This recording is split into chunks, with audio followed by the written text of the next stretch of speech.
Hello everyone. In the continuation of the lecture series of transmission line protection, today we will discuss the effect of arc resistance on distance relays. So first we will need to understand what is arc resistance. So basically arc resistance is a flashover from phase to phase or phase to ground fault occurs, then at that particular situation an arc resistance is introduced into the fault path. The arc resistance is as much as higher at higher voltages. That means the voltage is greater, then the arc resistance will be more.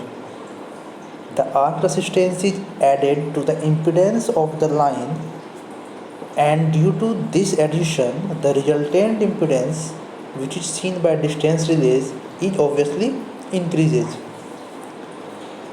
Basically in case of ground faults, the resistance of the earth is also introduced into the fault path, and this earth resistance includes the resistance of the tower footing resistance and earth return path. So basically if we are talking about the earth resistance, then earth resistance and arc resistance combined together are known as the fault resistance. That means there are the two components of the fault resistance. One component is earth resistance and second component is arc resistance. So today we will study here what is the effect of the other component of fault resistance, that is arc resistance. In case of phase-to-phase faults, the fault resistance consists of only arc resistance, as there is no earth resistance in this case. So if we are talking about the fault due to phase-to-phase fault, in this case the earth resistance will be not available, only arc resistance will be available. That means the effect of arc resistance is only applicable during the phase to phase fault condition on the distance relays. So now next thing is it how we can calculate the value of arc resistance. So Sir Warrington given some formula that is useful to find out the approximate value of arc resistance, and the relation is that the arc resistance is equal to, here mentioned here, 29 into 10 to the power 3 into L upon I to the power 1.4. Here L is represented as the length of arc in meters in still air. What is the arc length? That is represented by L, and I, all we know that the representation of I is basically, in case of this protection scheme, that is the fault current, which is in ampere. Basically when we are talking about the initial condition, initially the length will be equal to the conductor spacing for phase faults and the distance from phase conductor to the tower for ground faults. So we define the length as the conductor spacing for phase fault, and when the ground fault is occurs, then this value is equal to the distance from phase conductor to the tower. The arc length is increased by the cross winds, which usually a lightning storm. That means when lightning storm is increased, the arc length is also increased by cross winds. So the arc resistance is basically affected our distance protection scheme. That means the distance relay which we will use for protection of transmission line, that is impedance relay, Maho relay and reactance relay. So now next slide we will talking about what is the effect of arc resistance on impedance relay. So the arc resistance is treated as a pure resistance in series with the line impedance. When the line is fed from both ends, we will say the current flowing in the fault is fed from both ends. So in this situation, the arc contains a very small fictitious reactive component which is basically negligible, and we already seen in the previous slide the arc is basically, arc resistance is added to the impedance of the line, and hence the resultant impedance will be obviously increases. So here we will see that in this diagram is basically This diagram is basically shows the effect of arc resistance on an impedance relay. The relay has been set to protect a line of impedance ZL. This is the setting of the impedance of protective line.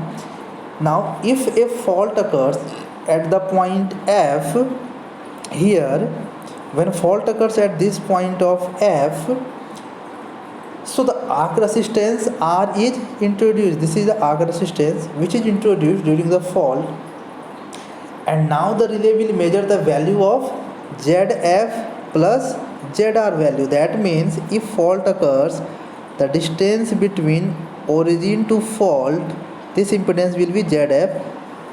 Now if during the fault the arc resistance will be introduced, this is R, so now the relay will need to measure the value of ZF plus R impedance.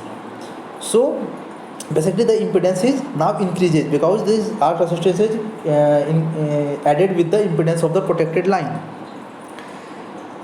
So if the value of arc resistance is greater than R, the impedance measured by the relay will be greater than the radius of the circle. Already here we will see that if this value of R is greater than the value of Z, that means this value will be outside the circle, that means greater than the radius of this circle. That means if the value of R is greater than Z, that means the relay will be greater, the impedance relay need to measure the value of impedance greater than the radius of the circle, and the relay will fail to operate, because we know that the earlier lecture I stated that the impedance relay will operate under the impedance value which is under the circle. That means the value of impedance of the faulty section will be less than the radius of the circle. But here we will see that if R is greater, then the value of this impedance will be greater than this radius, and when the greater than this radius, that means according to the characteristics of impedance relay,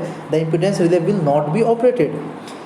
Thus with arc resistance R, the relay just operate. That means the value of arc resistance is maximum equal to R. At that particular condition the relay will be operate. That means the condition will be if arc resistance value will be less than or equal to R, the impedance relay will be operate. If this value of arc resistance is greater than the value of impedance, that is Z, presetting value of the protected line, then at this particular condition the impedance relay will not be operate. The maximum length of the line which can be protected is OF when arc resistance is R. It is seen that the arc resistance causes the relay to underreach. So this is the effect of arc resistance on impedance relay. The value of arc resistance must be in a commendable value. At that particular condition, the impedance relay will be operate. Now next one is, what is the effect of arc resistance on Moho relay? Now the characteristics angle of the relay is the same as the characteristics angle phi of the Moho impedance relay. If a fault occurs at point F, again the actual line impedance is ZF, but during the fault occurs and the arc resistance is introduced R, then now this impedance will be become ZF plus R, and the impedance measured by the relay is ZF plus R, which is less than ZL. This is less than ZL. So this shows that arc resistance causes underreach. If the Moho circle is shifted towards the R axis by making the characteristics angle of Moho circle alpha, this is the angle alpha, which is less than the characteristics angle of phi. Here we will clearly show that the angle alpha is very much less than the angle of phi. So the resulting characteristics will tolerate a greater value of arc resistance. In this case, in this characteristics, we will see that ZF plus R may be even greater than ZL, but it is less than the diameter of the circle.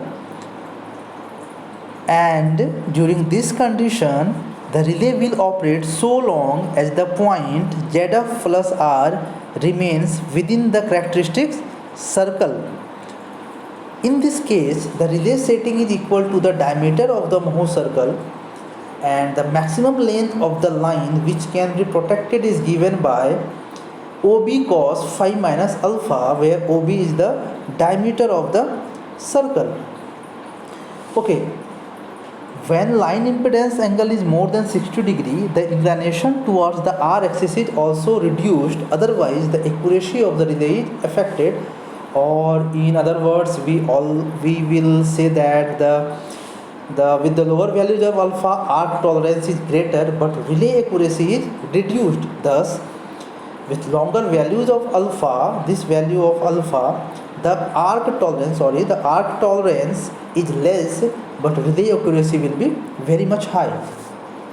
Now next move to that, the effect of arc resistance on distance relay. This is the combined characteristics of distance relay which is affected by the arc resistance. So the arc resistance basically affects the performance of different types of distance relays to different extents. Here we will show that a characteristics is include the Mohr relay, reactance relay and impedance relay on the RX diagram. This is the Mohr characteristics, inner circle. The outer circle is basically the impedance characteristics, and this straight line is basically reactance characteristics. We all characteristics will discussed in previous lectures very well. So here I will only explain what is the effect of arc resistance. So if a fault occurs at the point F with arc resistance R1, the Mohr relay fails to operate, but the impedance and reactance relay will operate.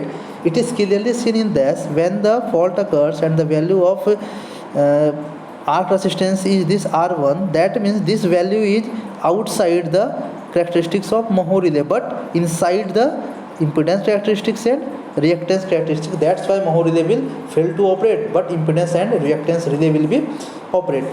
If the value of arc resistance is R2, now the value of arc resistance is considered as R2, at that particular condition again the Mohr relay will fail to operate, because this value of R2 is already outside this characteristics of Mohr relay, and at the same time this is also outside the characteristics of impedance relay. But during this condition the reactance relay will be operate. So what we will see here?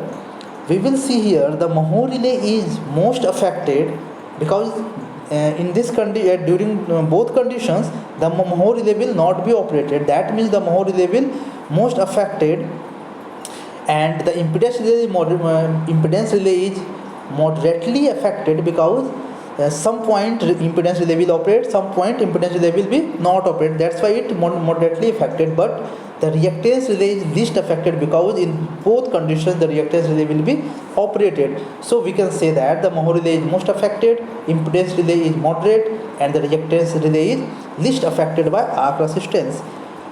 Because the reactance relay measures only reactance, that's why it is not at all affected by the arc resistance, and impedance and Mohr relay is basically measured the reactive resistance part also. That's why it is affected by the arc resistance.